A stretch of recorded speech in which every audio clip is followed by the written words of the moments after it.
And the first interaction of our program will be with Pearse Coyle, who I think is online.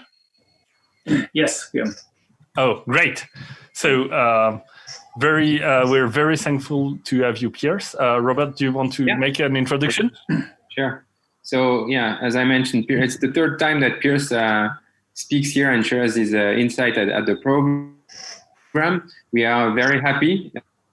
Pearse is an entrepreneur who turned invested now, and he helps young ventures developing. So for us, it's very important to have people such as Pearse to share experience with you. And the good thing is that he's blunt honest. So you can ask him anything, and you know that the answer is true, because he won't try to mix everything up and to shy away from giving you the right answer. So don't hesitate to ask him any question, because we know from experience that you'll get your answer anytime also. Pearse, thanks a lot for being here, and I'll leave you the floor. Thanks. OK. Merci Robert et Deeptech Founders de me donner cette opportunité de partager mon expérience avec vous. Toutes mes excuses par avance. Vous allez devoir écouter le reste de ma présentation en anglais, car mon français n'est pas suffisant pour la faire correctement. So, Guillaume, I'm going to share slides if that's okay. Can you allow me to do that?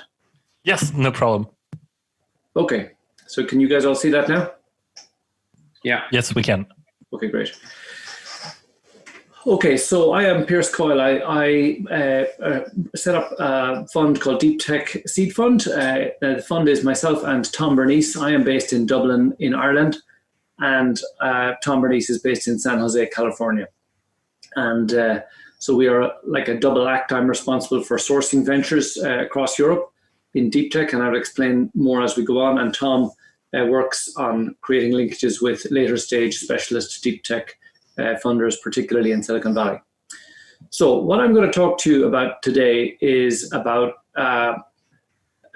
two things, really. One is about how important it is for you to know how good your prospects are, how important it is for you to know how good the commercial prospects are for your venture, and in particular, how getting evidence of early stage customers who are willing to pay you money, getting evidence that people are willing to pay you money now is a really, really good predictor of your overall success and is the most useful thing that you can do.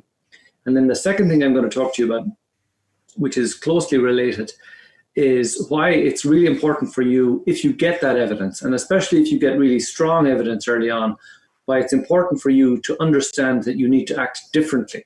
That you're in a special situation and you need to step back and say, golly, maybe I need to speak to some special type of investors, not just the many people who are trying to give me money, the easy money. So that's what I'm going to talk to you about. So let me get control of this. That's right. Hold on. Here we go. Okay. So today I'm going to use an analogy. And I'm going to keep using this analogy, so my apologies in advance. And the analogy is about fish. So fish lay enormous numbers of eggs. And in its lifetime, a female fish will lay a huge number of eggs. And luckily for us, they do not all turn into full-size fish, or we will be overrun with fish. But startup ideas are like fish eggs. They are very, very plentiful. And people like me, and any other investor, really does not pay too much attention to ideas. They say, okay, hey guys, come back when it's turned into when you've taken it a little bit further. And because that next stage, that what I call the baby fish in this presentation, I mean you have decided to create a spin out, and maybe you've even got some money for it. You've got some grants, or you've got some early stage funding for it. So there's a really, really huge number of ideas, and then some of those turn into these baby fish, but there's still a huge number of baby fish, and the vast majority of these baby fish do not turn into full-size fish. And so I'm going to use that analogy as we go through this to just try to help you understand, I guess, how to categorize yourself, or how to, I guess, to understand how your venture might play out. Because in the world of startups, you can imagine that there are three types of three types of startup. There are many ventures that never really happen, or they're certainly not interested to any kind of investor. And this is this large group at the bottom. And in fact, these are, I haven't got the proportions right. The black area should be even bigger. And then some of those become these baby fish. And the baby fish, what I say here is that they can raise funds all right, but perhaps they raise funds only from, only from kind of local investors. And, when you are at the university spin-out stage, there is a bunch of easy money available to you. And that is grants, that is also investment from, investors who are tasked with investing money in university spin-outs. And I'll talk a little bit more about that later on, but it's essentially, it's still government money. And then there is a small subset, and these are the sort of ones that look like they're going to become future full-size fish. And they are, from the very beginning, attractive to private investors, and particularly to the sort of specialist world-leading investors. And I'm going to talk to you today about, how it is you can gather the evidence now that allows you at a really early stage to say, oh my God, I am one of these special ones, and how you need to act differently in relation to that. So let's, first of all, let's talk a little bit about funding. And it's, I understand, I know that, from my previous interaction with Deeptech Founders, I understand where you guys are coming from generally. And most of you have come from a university background or from a research background. And in the world in which, and here I'm setting out how you develop, or how a venture can develop from that research stage all the way through to the stage where you are a large company. And I've divided it here into these different stages. And so the left-hand side is where you are now. The right-hand side is where you end up if you are, if things go really well and it gets much, much bigger. But on the left-hand side, everything that's going on is publicly funded. It's government money. The red is government money here. And obviously universities are completely government funded, or almost entirely government funded. And then the commercialization process and most of the incubators are funded with government money as well.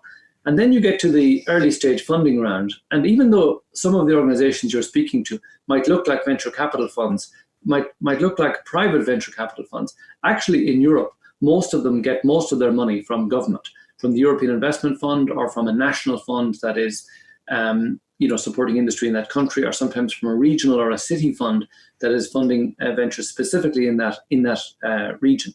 And they are generally tasked with, they're given money. In theory, they're trying to make, investment returns. But actually, if you drill down, you'll find that they are primarily motivated to actually place the money. Somebody has given them 10 or 20 or 30, 40 million, and they say, look, just please create a whole bunch of ventures in Ile-de-France, or, from this group of universities, or, in this country. And then it's only at the later stage, after and the reason European Investment Fund and the national governments are so active in that area is that they have perceived that there is a market failure in the provision of investment money to early stage funds. So the governments have said, the private investors are not active here, we will get active. And so most of what you will see, the people who will come to your demo days and whatnot, are actually mostly funded with public money. And then there is a stage a little bit later on, when you're doing your Series A or your Series B, where the government says, our work here is done. Now we leave it to the private industry to decide what happens next. And so some of these ventures will have gone quite a long way, almost entirely funded with public money. And then suddenly they find, oh, to get the 10 million or 20 million I need now, I have to talk to these hard-nosed private guys. And they're asking me really difficult questions that the public guys never asked me before. They're asking me about customers and things like this, and it's a different world, and it's a particularly challenging world in deep tech, because a lot of really good deep tech ventures need a lot of money. It may be that you need 20 million or 30 million or something at quite an early stage. And that's a very difficult transition from public money to suddenly asking private investors to give you 10 or 20 million. So it's very important, if you can, to try and get up into this area at the top where you can see that actually there is some private activity. There are private funders do sometimes get involved at a really early stage. And your life becomes much easier if you can get the private money earlier, because these are typically multi-stage funds that are investing at an early stage just to get an option on the Series A and Series B. So they're investing now because they're investing now because there is early evidence that you are going to be big. And they say, okay, I'd like to get involved and see how they're getting on. I'll make a small bet now so that when they're asking me for 10 or 20 million, it's much easier because I've been dealing with these guys for 1 year or 2 years already. I've seen how well they execute. So I'll come back to this a little bit later on, but this is very important to understand the landscape of funding that's out there. Okay, so you guys are all at the idea stage or early stage. Some of you may have created your venture already, or incorporated, or I think most of you may not have. And you may ask yourself, to quote Talking Heads, why you should care where the early money comes from. You just need the money. You in your own mind, you're thinking, hey, I've got this amazing technology. It's really amazing. I'm an amazing guy. I've had 5 papers published. I have raised, 10 million in grant funding for my university. Like all I need is about 300 or 500,000 to just develop the technology a little bit more. That's all I need. I don't care where it comes from. But consider this. Consider you get this 500,000 that you're looking for, and you need to decide, okay, there are many different directions. Every technology venture that is, every deep tech venture, and when I say deep tech, I mean a venture that is starting out with strong intellectual property because you've already developed the thing. You've been working on it for 4 years, 5 years, 10 years, and now you're going to commercialize it. So the investment in intellectual property is deep. But up to now, you've been doing most of that without regard to the market. You've been doing it following your own technical idea, maybe observing some gaps in the market, but you're not really sure. And now you are saying to the world, I'm going to be a startup. I'm going to be a commercial venture. And look at this. I've got $500,000 from these charming investors over here. I was going to say these poor fools, but let's be kind. So you have to decide how to spend the money. And there are many different directions that you can go in. So the danger, and this is what happens very often with technically led ventures, and sometimes with ventures that are, getting their money from grants or from investors who are unsophisticated, or who are investors who are just, trying to place a lot of money because they're a university fund or something. Very often, the danger is that they can go in the direction where they think the market is, and they can develop their minimum viable product in a way that they think is what the market wants. And the danger with this is that, this is the sort of build it and they'll come attitude. And that is pure guesswork. Like for every venture, there are many different directions you can go in. And if you arbitrarily bet on one direction with your technical development, it is most likely that you will be wrong. Also, you will have no customers already, and you will have to start from the very beginning in trying to get customers for your new venture or for your new MVP or your new product as you see it. A much more reliable way to do this is now, at the stage you're at now, to find people who are excited about what you've done and are willing to spend money with you in some fashion. And I mean, it could be a paid proof of concept, just people who will actually put their hand in their pocket and spend money with you some way. And this is really, really strong evidence of a future market.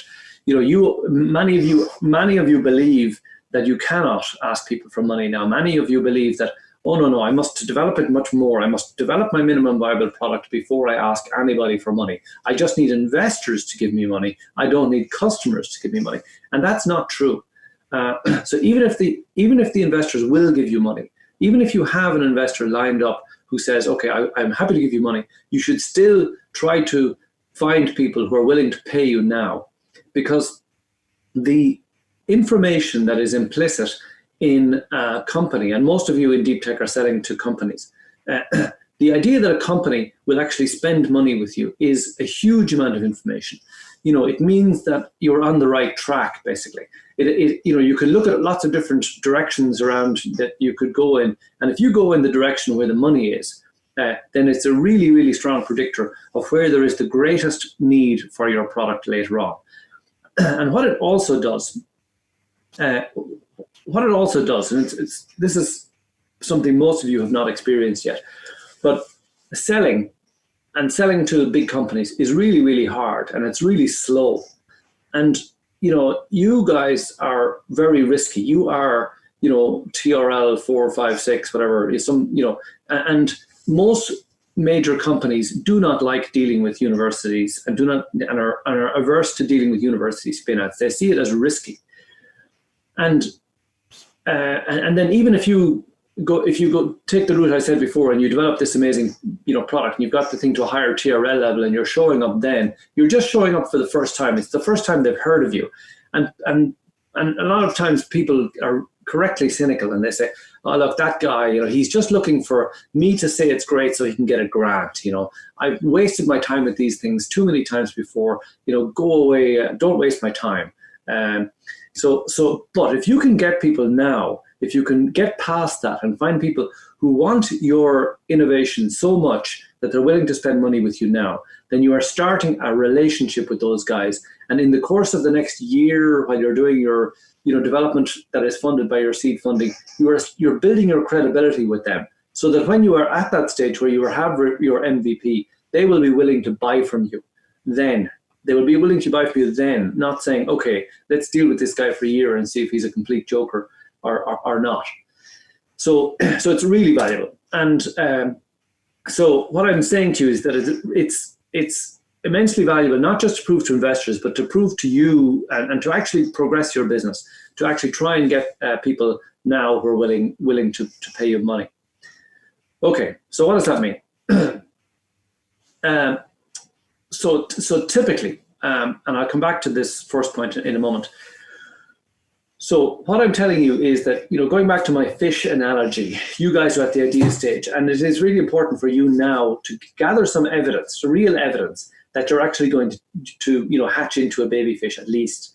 And then watch what happens when you try to do that, because the evidence you gather in doing that is going to give you a pretty good indication now as to whether you're actually highly likely to turn into a full-size fish. Because when you start to engage with people, when you start to ask for money, you'll immediately get a realistic view as to how great a market there is for your company.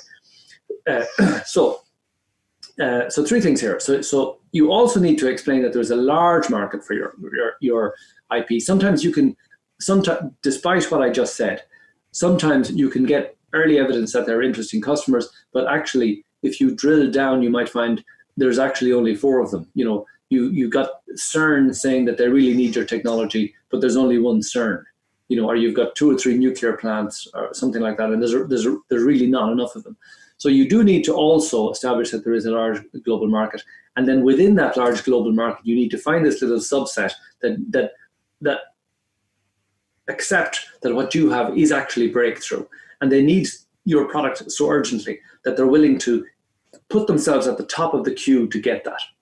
So, and you can get those people committed, you know, subject to you raising investment. So you're typically saying to them, look, I need you to commit to spending 20 or 30 grand with us for a paid proof of concept, and I am going to get the rest of the money from investors. I just need you to show that you're willing to pay something towards this, not the full cost.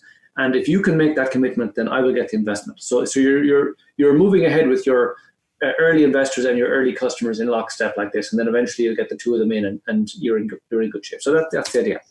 Now, and this is the key point: getting the early customers committed. Now, let me just talk briefly about the large global market part, because you know, to be cruel to incubators, and there are an incredible number of incubators, and to be honest with you, the vast majority of the incubators are really bad. There is quite a small number of people who have gone through the process of creating companies and going through the pain of creating a company, who actually come back in and you know, get involved in a big way through things like incubators. Some people do. I mean, I do. I mean, I have been around the block. I'm doing this now as a venture capital investor.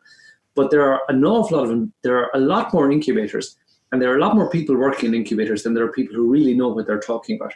And very often incubators will tell you about, you've got to present your thing really well, show this huge market, get some statistics from Gartner or somebody who says it's going to be 4 billion here, you know, in 8 years' time, it's going to be a 20 billion market. So therefore, of course, I'm going to be a great venture.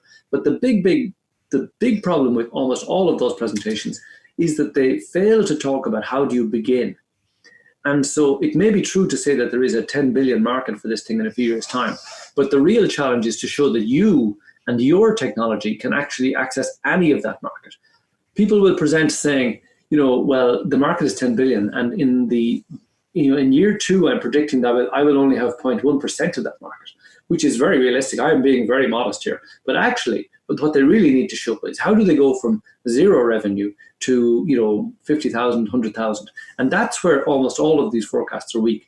Because and by demonstrating that you, through your early adopter customers, can get from zero up, you're demonstrating that you are able to execute.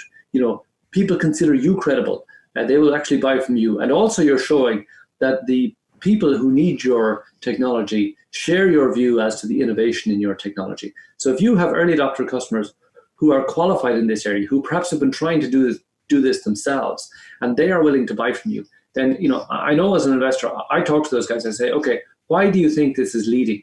Where else have you looked for a solution? Have you tried to develop this yourself? And if they can tell me, look, we've been trying for years, this guy in Grenoble or wherever they are, like, I can't believe the results they've got. It's fantastic.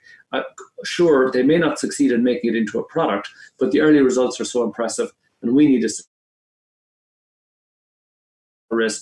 So I'm still happy to deal with those guys. And so that kind of information is dynamite as evidence that of your future success. So I just have this slide in here as a caution to just don't get hung up on the idea of the big market.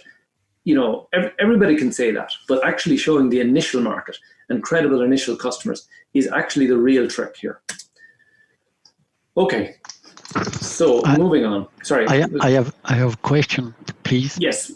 Yeah, you told about the importance of early adopter, but I also heard that you will always find some techno geek customers that will love your solution, but it doesn't mean you will find the next 10 or the next 1,000 of customers that will help you to grow.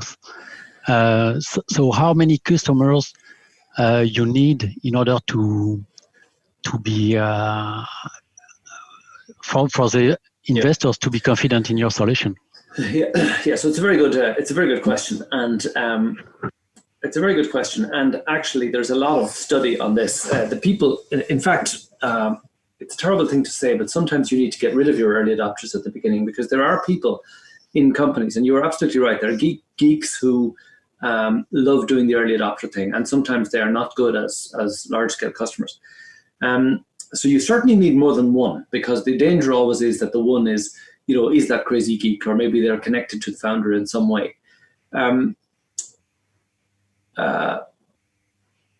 So I would say ideally you have more than one, not much more than one. As a small company, it can be difficult to deal with more than 2 or 3. So ideally more than one, but even if you don't have more than one, if you also have, from your efforts to get early adopters, if you have others who will say, okay, look, I'm not willing to be an early adopter, but I understand the guys are intending to take it to this level of proof, and I will engage then. So if you have 1 or 2 early adopters, and you have 2 or 3 more companies who can talk to the investors and say, okay, well, look, we're sitting back, we're skipping this round, but yes, we think it's exciting too. So that's the ideal. If you can, potentially you can get 0 early adopters. But if you had 4 or 5 companies that were being very specific about a realistic technical goal after which they would engage, that could work too. Does that answer your question? Yes, many thanks. Okay, so moving on. Okay, so going back to this analysis of the money. My key argument here today is that if you get early evidence that you are going to be that your venture could be really good, like when you reach out to the market, if you find yourself in a position where a whole bunch of big companies are saying, oh my God, you've done what? I need it. Oh yes, I need it. Then you need to step back and say, okay, right, this is good. This is good. Now, and then you say, okay, right. So forget about these local companies. Who are the most strategic companies I can deal with? And if you can get some major companies at an early stage, excited about what you've got, then you need to recognize that you're in a different place. You're in a different category. And you should try to get private sector investors in, especially get investors who are specialists in your space. And the real challenge for all of you in deep tech, and this is one of the reasons I created Deeptech Seed Fund, because in my last venture, we had exactly this problem. Early stage deep tech is difficult to fund for two reasons. One is the early stage investors are all generalists. They're not specialized, and they don't understand your technology. And you come to them and you say, well, I have this amazing material. Its tensile strength is really amazing, And they say, whoa, you're not a software company. Go away, go away. I don't want to talk to you. So they don't understand your technology, and they're not going to invest time. They can't afford to invest time to understand it.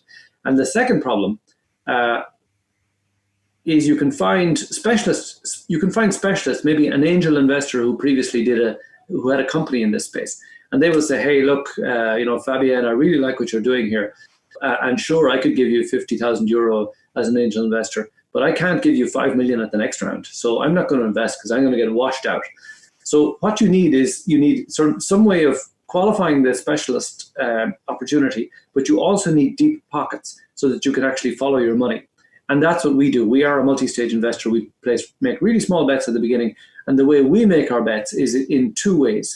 The way we solve this problem for us as investors is in two ways. One, we see, can you get early adopter customers? So we don't need to understand the technology. We talk to the PhD level guys in your client company who have been trying to find this solution. And if they can tell us, yes, this is really good, and yes, we are willing to spend money now, then that's a big tick box for us. And the other thing we do from our network, primarily in Silicon Valley, but also in other major corporates around the world, is we reach out to the later stage specialist investors and we say, hey, look, we're considering seed investing in this. You know us. We're not asking you to join the seed round, but what do you think of this venture, and might you be willing to join the later round? And so that's our mechanism. Now, several of these guys say to us, well, actually, they might join the seed round also. So most of them say that to us, but most of them won't. And all we're looking for is for them to tell us, yes, that is really good. You should invest. Or very often what they say to us is, no, that's a terrible sector. Don't invest. None of those companies get valuable. Or they will say to us, no, don't invest. There's a company in Korea that's raised 10 million last year. They're still in stealth mode and they're way ahead of these guys, so don't touch it. So that's how we solve the problem. But if you have early evidence that your venture is going to be really exciting, you should make a bunch of efforts to try and get at those specialist investors through us or by doing it yourself. And because remember what I said, if your venture is exciting and if you are going, after some proof of concept, if you're going to need to raise like 30 million because you've got to have a lab where you can have temperatures below minus 150 or something like that, then you need to be talking to those investors now, not meeting them for the first time when you're asking them for the 20 million. Okay, so that is the first part of my presentation. And going back to the gentleman question, Lequan, curiously called Lequan, if you go back to my earlier presentation, which I gave last year, actually, I go into a lot more detail just on the process of how you get early adopters. And you can find that it's bit.ly Deeptech early adopter. That's where that presentation is. So okay, if you, thanks. Yeah, okay. Now, so going on to the second part, and this is, I had a good conversation with Robert some time ago, and he explained to me, he said, Pearse, you have a problem. And the problem is that in France, there's too much money. And this is a great problem for all of you in France. I know that you're not all French, and I know some of you are based outside France, but I'm assuming that the majority of you are.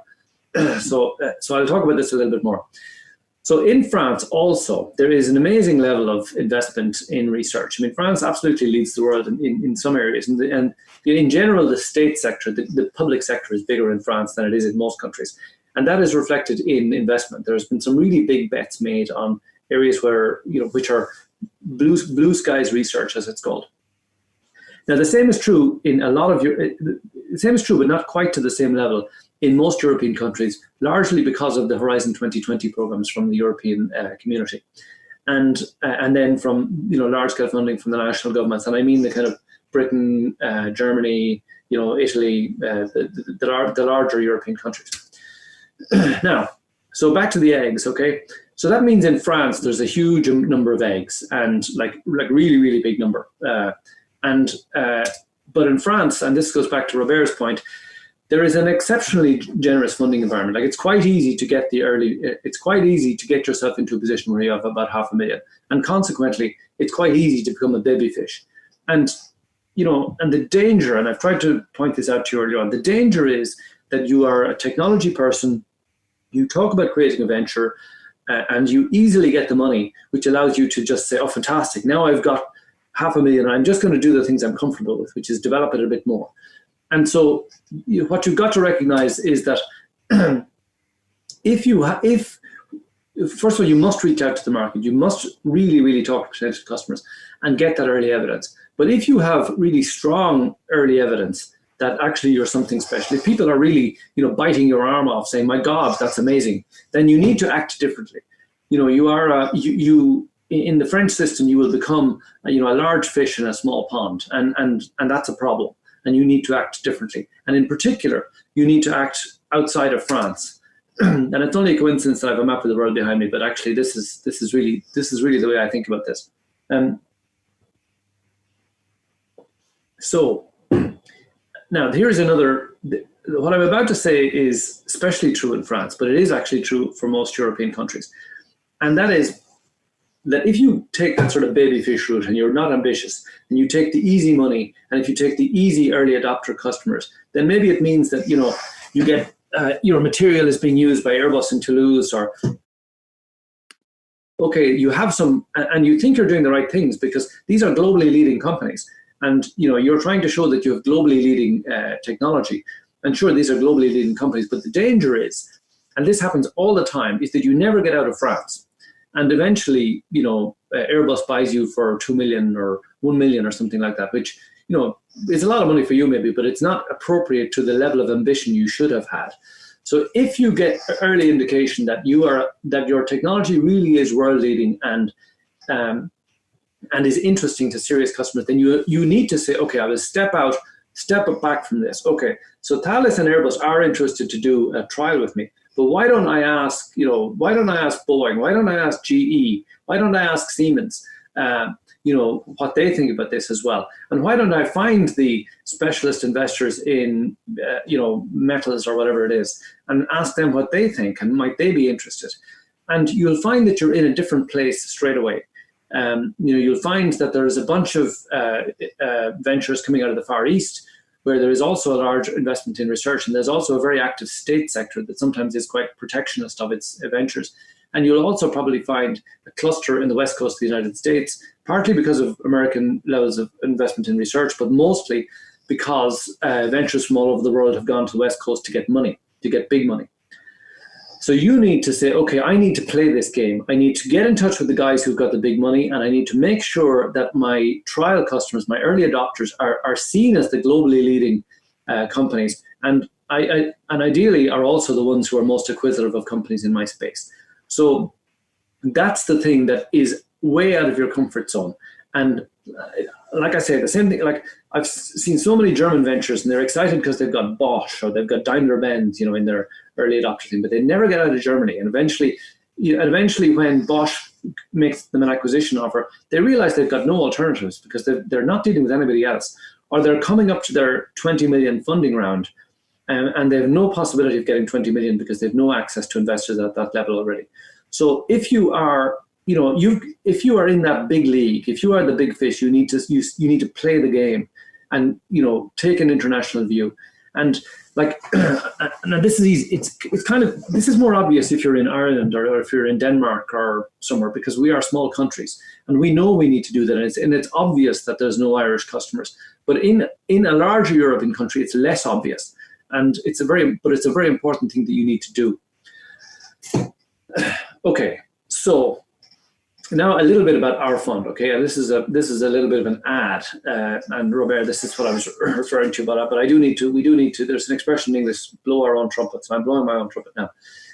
So we are the only option for doing this. In Europe, there's a whole bunch of early stage investors, and some of them claim to be deep tech, but they're typically very national, and they are working within their own comfort zone. They want ventures in their own country, and they're normally publicly funded and are investing a lot of public money to create ventures in their own country. We are different. We are looking across Europe. We are looking for the really special ones, and we've put a lot of work into creating relationships with later stage funders, and we are running stuff past us. So I have one right now which we are qualifying, and I've got Samsung and Qualcomm looking into it very deeply just at our introduction, and they may both join either this round or the next round. So it's that kind of connections that we're making. So we're looking across Europe, and we're only looking for the really top quality stuff. And I'm spending a lot of time talking to incubators. Sorry, not all incubators. I'm actually spending a lot of time checking out incubators, and the ones I like Deeptech Founders. I'm happy to spend time, telling you guys about this, and I will spend time. I'll take questions from you afterwards. I'll take questions from you individually by email or whatever afterwards as well, because this is what we need to do to filter this stuff and find the really good ones. So it may sound a bit crazy. We're almost a single GP fund. It's myself and Tom. How could we be the only private investor in deep tech? But we really are, and it's because the deep tech specialist investors just don't do early stage, or they don't do early stage, and they mostly don't do Europe, almost entirely. And and the early stage VC, as I said, in Europe is mostly public. It's more about quantity than quality, which sounds incredible. Whereas we are privately funded, we are going just after the economic return, and our money is coming from private investors. And we actually we've resisted. We have had offers from public funders, and they're saying, take our money and please, invest in our region, and we do not want to be tied by that. So that's our positioning in the market, and it makes us quite unique, and it makes us also interesting to other investors. So some of you will have relations with investors, or you will find later on that you do have an investor that you're very comfortable with locally, but most of the local investors quite like us being involved, particularly because of the multi-stage element and because of our connections with later stage funders.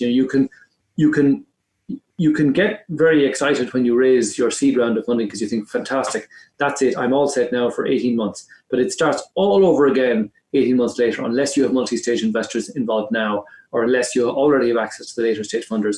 And there's a huge fall off there's a really, really high failure rate after the seed stage because people can't do the later stage. So the other early stage investors, we are solving a problem for them also.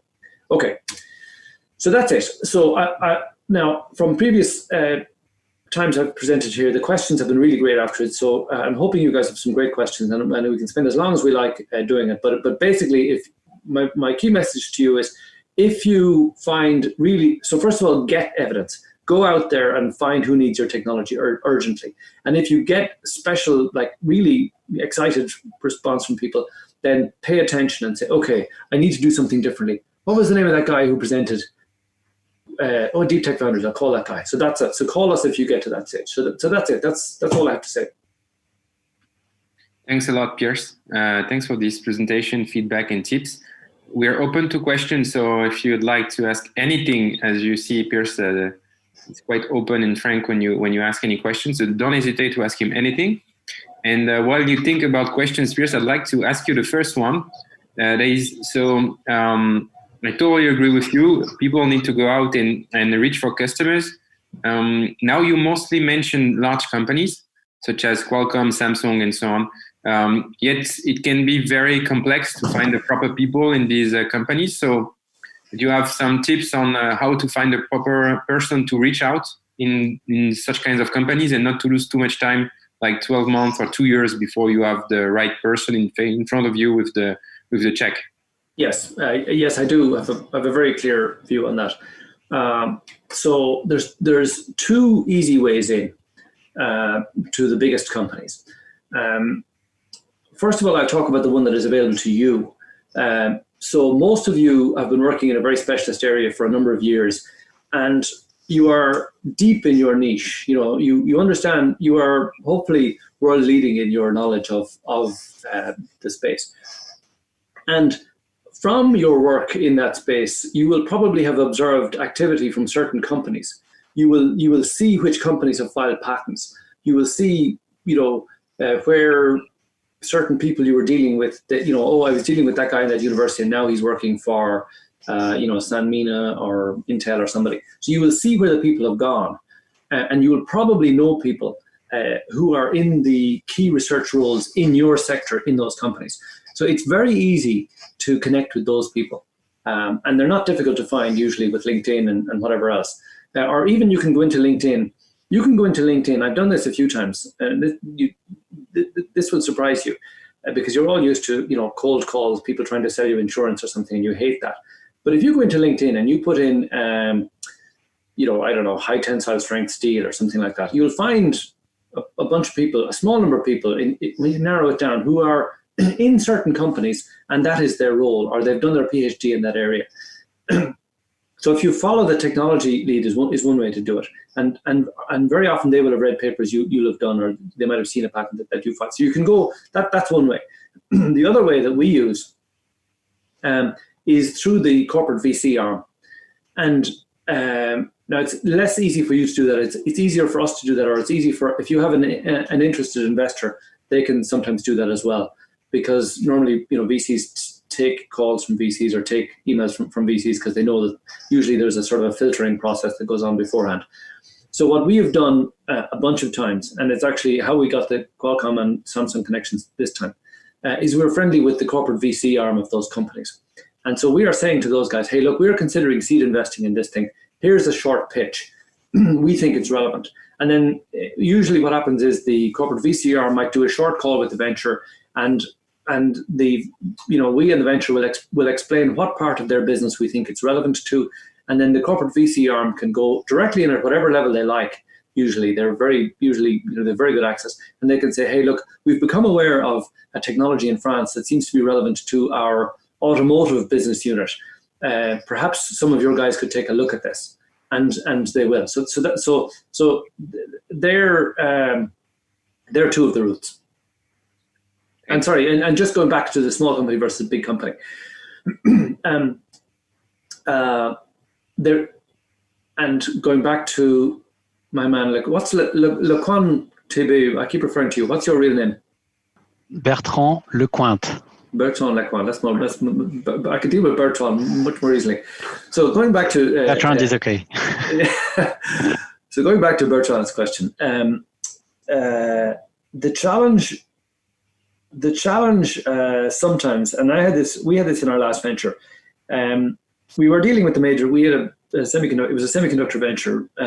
We had a technology for flash memory, and the real exit for us was going to be to one of the 6 makers of flash memory, or to one of the other big storage companies. And they just wanted our intellectual property. Really, they wanted just what we could do. And they weren't really going to build a product using what we had. And consequently, it was hard for us to demonstrate a sort of a functioning version of our technology. And big companies will normally be like that. They will just want your kind of incremental innovation, you know, added to their overall thing. Whereas a smaller company will be more interested in a system or a subsystem that you can create for them. And sometimes that's a really good demonstrator. So you might have some core capability that you've demonstrated in the lab, and you might have a vision for building that out into something bigger.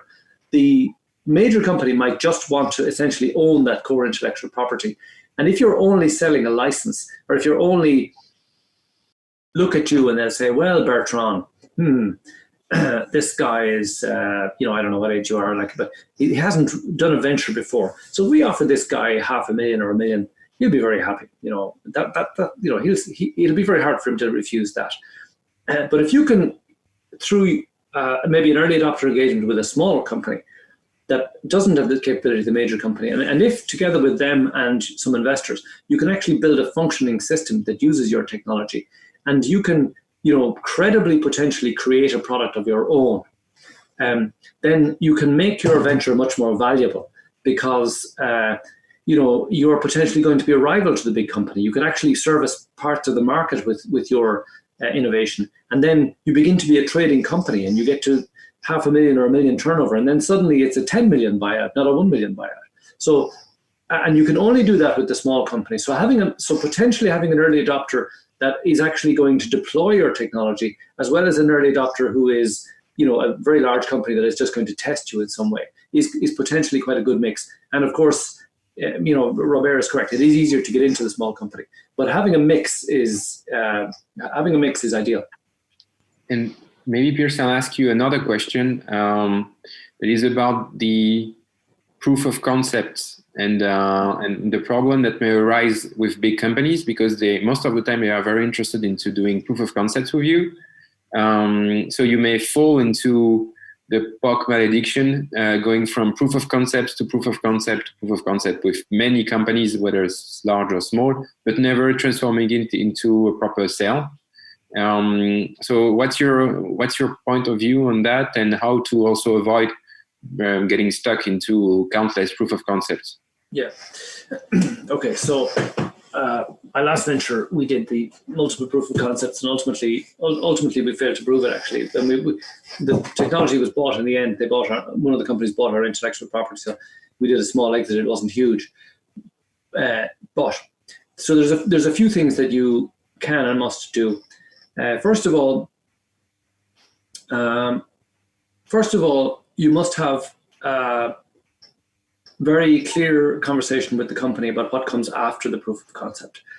So get a good understanding as to how you get from proof of concept to, a bigger level of investment from that company. Maybe it's a further level of proof, or maybe it's, they're going to invest in your next round, or they're going to agree to paying, advanced license fees. So, don't get excited at your first offer for proof of concept. Try and get the best offer you can, and deal with the company that has the most convincing story about its intention to use your technology after it. So look for that question of what happens after the proof of concept, and try to ensure that there is a very solid connection to a real business opportunity afterwards.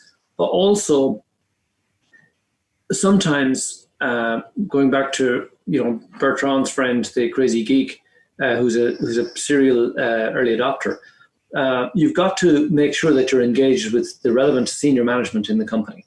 So you may be, like in some companies, you can have a big sort of CTO department, and there's an office of the CTO, and they may have budget for 20, 30 grand towards proofs of concept without regard to the rest of the business. They have their own R&D budget.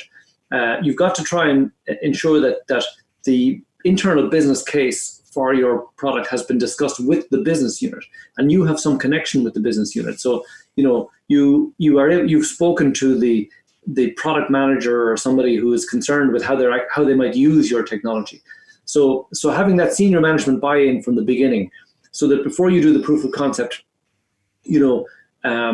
that those people will not be hearing about it for the first time at the end of the proof of concept. They are watching what's going on, and they are ready to engage.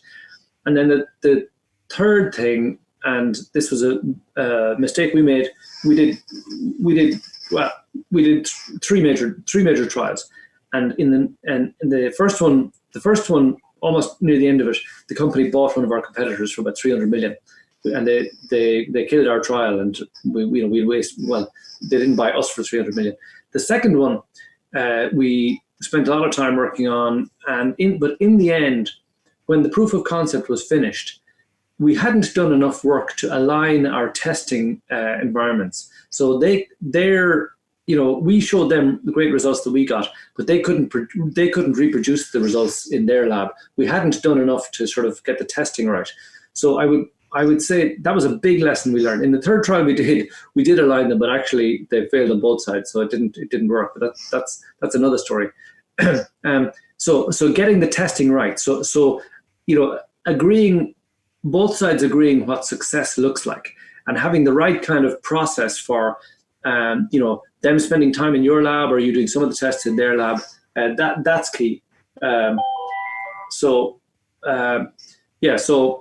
those three things. So to recap, make sure that you have been told about the business opportunity, that there's a very clear path in the proof of concept to the business opportunity.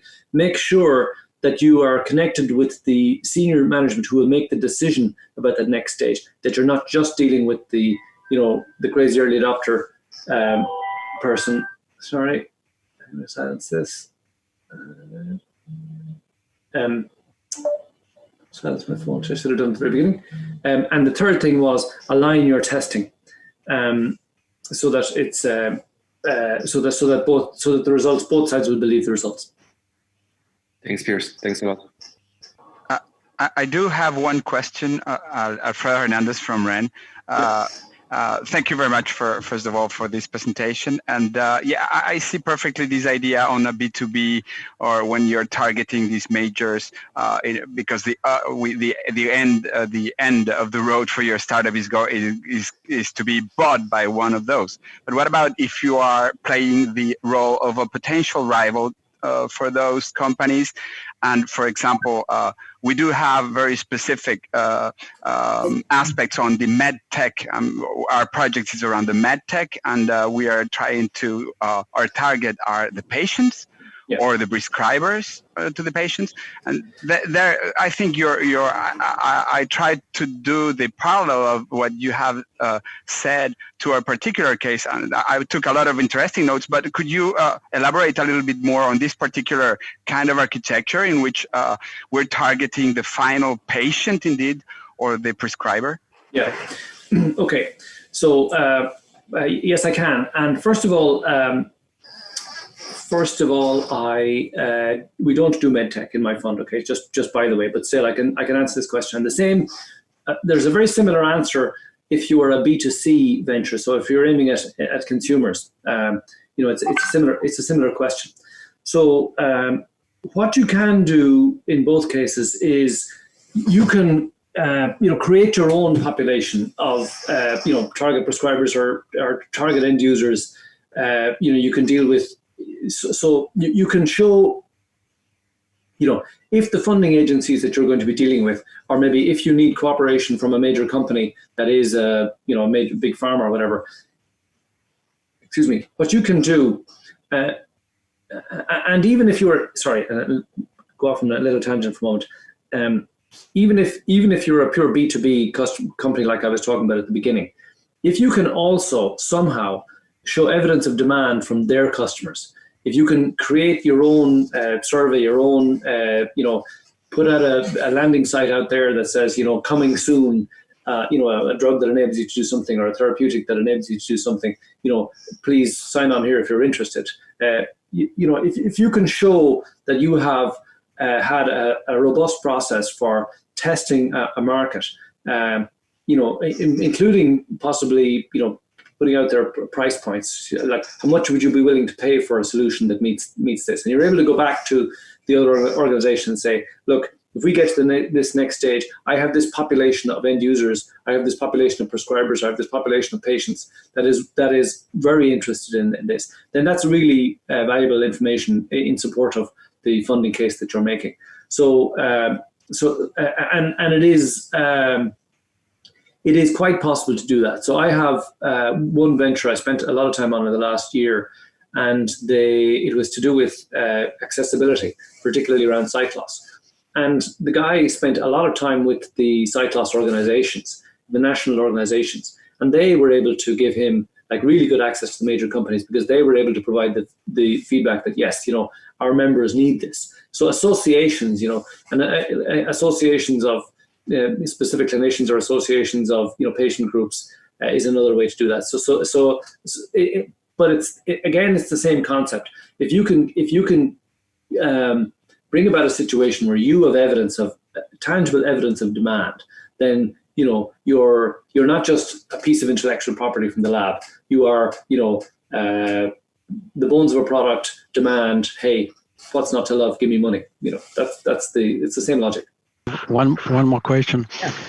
Usually in the project you will invest, do you prefer to go alone or to be with another investor too? So we don't. I don't mind, and sometimes it's very helpful to have another investor, especially if I'm investing in France, to have a French investor, because the French investor would be familiar with the the legal norms. And So, I mean, our last deal was in Sweden, and we had a Swedish investor, and that was very helpful. So the only thing is we like to be with the first money in. We like to, we don't like to come along, for the Series A or for a second seed round. We like to be investing with the very first money going into the venture. But we don't. Actually, it's probably preferable to be with another investor, but we don't mind. Yeah, maybe one question from Michael.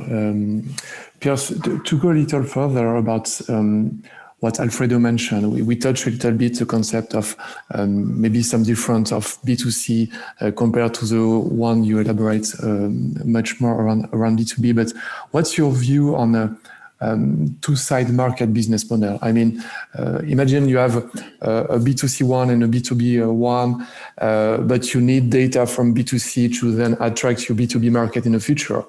Would you recommend to elaborate the full case and try to attract investors with the full story? So it will mean to have proof point from the B2B and also from the B2C, or would your recommendation be only focus on what you need first? I mean, build a critical asset based on the B2C, for example, yeah, and further go for the B2B market. Yeah. So Michael, this is a very good question, and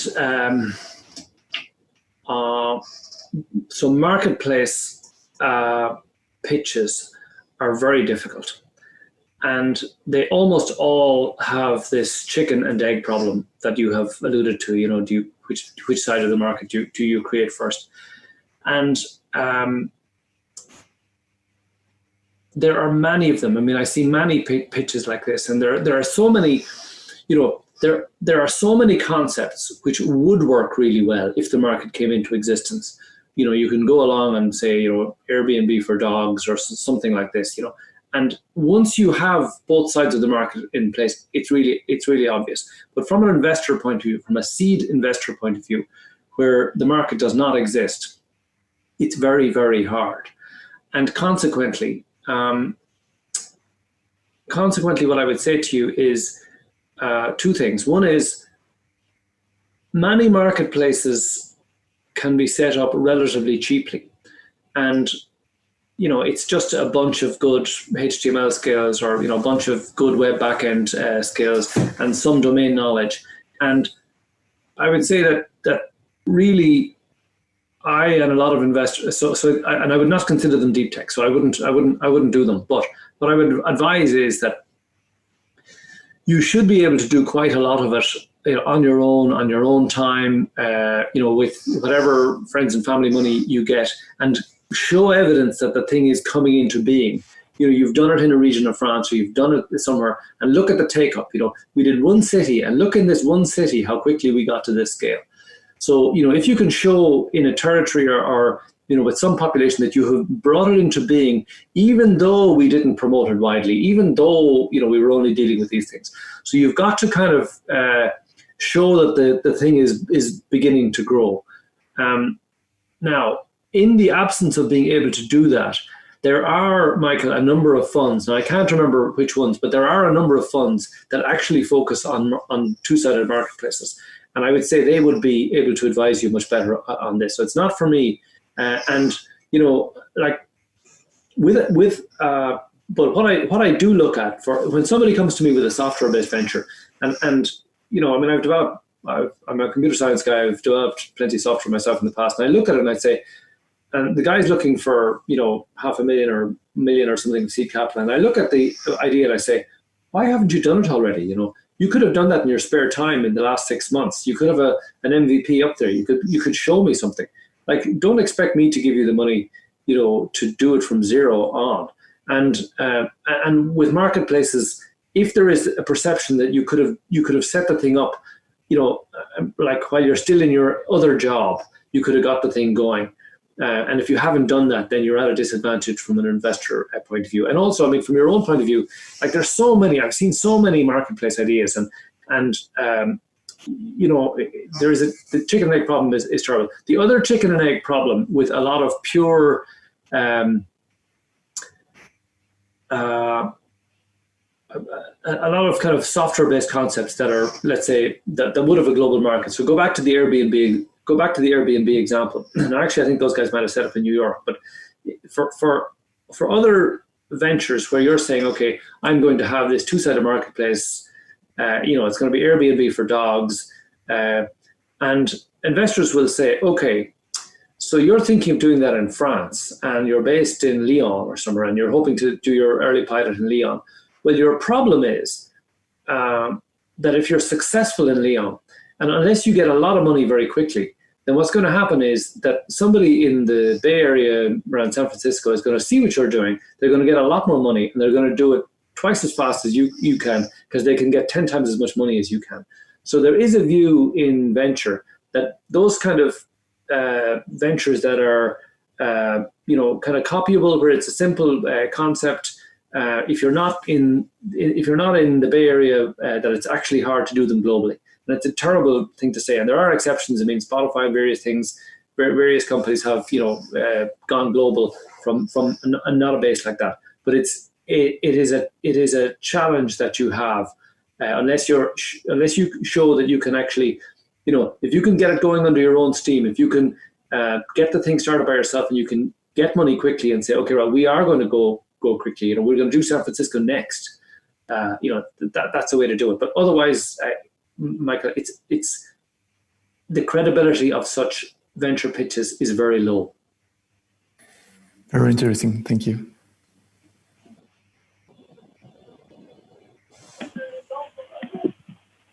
Hi, Pearse. Thanks a lot for the presentation. I had a question regarding Middle Eastern investors. I was wondering, have you had any experience with them, and are there any specificities that we should be aware of? I'm asking this because we might have some opportunities there, and I'm just wondering if it's really a good call or not. So I won't. So let me comment about. I won't comment about the specific nationality or region, but let me say it this way. It is easier. It is actually a lot easier to divorce your wife than it is to get rid of an investor. And if you're setting out on a journey to create a venture, it's going to be if it's successful, you will be working on it for 10 years or something, or 5 or 10 years, and you need a very good relationship with your investor. Most investment agreements give investors a lot of control. So it's much more than about money. Ideally, get yourself into a position where you have a choice of investor, and try to do something that gives you a lot of time with those people before you take their money, and so that you are very comfortable with them. And then also consider the investment objectives. In what circumstances do they want to sell, or what do they want out of it? Do they have some crazy expectation as to the exit valuation? As Deeptech Ventures starting off, you've got to be careful, because a lot of Deeptech Ventures are subject to early exits for relatively small amounts of money. And that is because you get to a stage as a venture where you raise $500,000, you do some proofs of concept, it's fine. Then you realize you need some money for equipment or growth, and you raise a next round of 1 or 2 or 3 million. And then maybe after that, your choice is you either get bought by a big company, or you get about 20 million so that you could actually create your own factory, your own machine. So a lot of deep tech is like that. You get to a point where it's either you sell for some amount of money, or you raise a big amount of money. And the companies that might acquire you are looking at you like that. They say, okay, this is good technology. We've partnered with the guy for the last couple of years. So yeah, but actually, we think we'll buy the company now, because I don't think he'll succeed in raising 20 million. So he'll have to accept our offer. Now, if you get in an investor who is sold on the idea that you're going to become $1 billion company, and then you reach a point where a major company is offering to buy you for 5 million, and that would be very nice for you. You still maybe own 25, 30% of the company. That would be very nice. And you could sit back and decide what you do with your next venture. But your major investor says, no, you're not selling for 5 million. We're waiting for the $1 billion offer. Get back in there, Fabian, get back to work. So you've got to kind of have those conversations about, well, what do they want out of it? and also if it's a strategic investor, so if the investor is a company, you've got to make sure that they come into your venture in a way that does not lock your venture into their company or give them rights to be the only ones who can buy you, essentially, because they've got what are called preemption rights. But my main thing is you've got to be really, really comfortable with the individuals. Get to know the individuals, determine that you can trust them. And that's not a question of nationality. Unfortunately, when it comes to money and people with money, there are a lot of sharp elbows, and it's in every country. And so get to a stage where you can trust those people. And most particularly, and this is the best way to do it, talk to other companies they've invested in, ideally without them knowing that you're doing it, and find out what those guys say about them. So that's my advice in general about any investor. Perfect. Thanks a lot, Pearse. Very interesting. Yes. Again, me, Alfredo, if I might. Yeah. In your slide 11, you were talking about this estimation, fast estimation of using an increasing but modest percentage of a huge market, and that another interesting approach is to just tell how you are going to get from 0 to your 100K. Could you tell us a little bit the kind of methods that are used when someone presents such a strategy? Which kind of strategy are presented? It can be quite difficult for a disruptive technology. Could you comment on that? Yeah. So are you asking me about how they present the initial revenue part? How they present the zero? Yeah. Right. So it's very simple. They're presented with reference to named customers. So it's here's the big market, that's fine, and you do need to present the big market, but then you say, and in year one, because at the stage where we're speaking to them, like for businesses that are selling to business, it takes a long time to do a deal with every business. So if they're not talking to the companies already, they will get zero revenue from them in the next 12 months. So their year one revenue number has to be based on specific opportunities that they can name. So that's it. By listing named customers and the specific projects with those named customers, that's how. If I may add a question, you're talking about big market, but what is the smaller market that you would regard as big market? So the question let me state your question another way. I think the question really is what size of market becomes interesting to a private investor, and so and I would put it that way. Okay, so if you are a private investor, you have to see a lot of upside for it to be worth your while, because your capacity to do deals is quite limited, even if you have a lot of money. Realistically, you can only do a handful of deals every year. So you are trying to look at deals which have a realistic possibility of making you 10 or 100 times the amount of money that you're putting in. And so everything kind of flows from that calculation. Like, it has to be something where you're putting in money at a certain valuation, and when this company is 5 years old, realistically, it could be worth 10 or 100 times the valuation at which you're putting in your money. And that defines the size. Now, for a private individual or for a technical founder, you can look at it quite differently.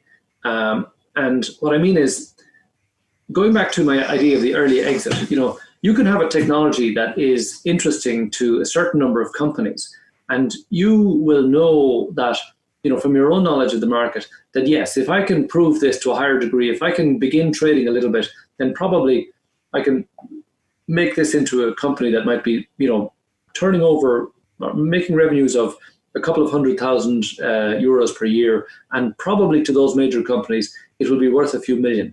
So there's a realistic possibility that I will create a company, and in a few years' time, it will be bought for a few million. And that is big enough, for you, but it's not big enough for a private investor. Now, you can play the game, the game in France of all the easy money. You can say, okay, so I need, I need some investor money to bring this to the next stage. And you just don't talk to private investors. Go out there, get grants, get the kind of soft money that's available, and create your company. And sure, you give away 20 or 30% of it, but most of the investors who are active at that stage, they're more concerned about creating jobs and creating ventures. And the University of Grenoble or wherever is really happy to say they have another spin out. And you can talk up the metrics, you can exaggerate the metrics a little bit. They're saying, okay, that's fine, this looks okay, we'll give this one the money also. And for you personally, it's absolutely fine. There's very different. There's very different levels, and what's interesting for me as well is there's a lot of deals that we would do that the Silicon Valley guys we're talking to just absolutely won't talk to. And so, for example, one of the funds we're dealing with, I know they won't look at anything unless they can see month-on-month revenue growth of about 10%, which is equivalent to about sort of a 4 or 5-fold annual increase in revenue. So sometimes the size metric is based on rate of growth, but it comes back to. So my answer to your question is this: the size that is interesting, the size that is big, depends on whose standpoint you're looking at it from. If you're looking at it from your point of view personally, then maybe $1 million or $2 million, it would be very, very nice. Thank you very much. And so your ambition doesn't need to be very big. If you're trying to get the attention of a private sector venture capitalist, then you have to be in a position to offer them, a realistic possibility of a 10 to 100-fold increase in their revenue, which means, that you have to be realistically expecting a business that is going to be turning over many millions in the not too distant future. Does that answer your question? Hey, Pearse, me again. Fabian. Just a question regarding the investors. From general manner, are investors very focused on your product roadmap? Meaning, for instance, if you have different products that you want to develop in the future, etc., to what extent this is important versus the current product you're developing, if that makes sense? Yeah.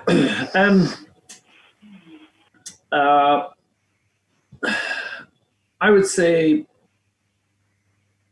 that so it depends. If it looks like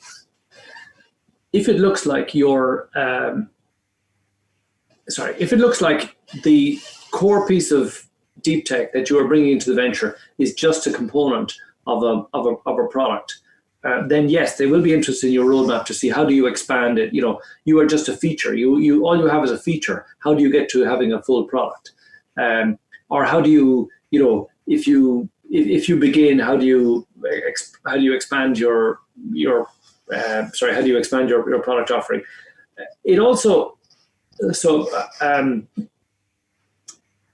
I would say some investors, Fabian, are interested in that. It depends. Some of the people working in investment firms, if they are technical and if they are expert in your specific area, they will look for more information about that. But very often, at the seed stage, it is kind of spray and pray. You put out lots of investments and hope that some of them come good. So you're not really analyzing things very, very deeply. You're saying, okay, big market possible, yeah. Early indication of market, yeah, that's good. They own the intellectual property or they have a good license to intellectual property. That's enough. We're only putting in a small amount of money, so we won't kill ourselves analyzing it too much. So it's not a huge focus, but it's a personal thing. Some individuals in venture capital firms might ask a lot about that, and it's nice to be able to show that yes, we are a sustainable. So one respect in which it is interesting is this. I have seen a lot of pitches from deep tech ventures where there is a technical founder, and the technical founder has this vision that we will get started and somebody will buy me. And we're going to be acquisition. We're going to be acquired. Hey, I just get set up. We're going to be acquired. It's really obvious. And, that's a really bad signal for investors because it shows you maybe don't have commitment. You don't have perseverance. You're going to just get started and you're going to be expecting somebody to buy you. Whereas if you could show, no, here's how we see this thing developing. here's how we see our building up our product. That kind of vision for a longer term business is good. And it's also like it has a bearing on your acquisition price as well. If it looks like all your planning was only just to do this proof of concept and you haven't really thought through how do I actually create the full product, if it looks like you're just set up as an acquisition vehicle, then you will be acquired for a lot less money than if it looks like you are actually all set to go all the way with a full product. Super interesting. Thank you very much.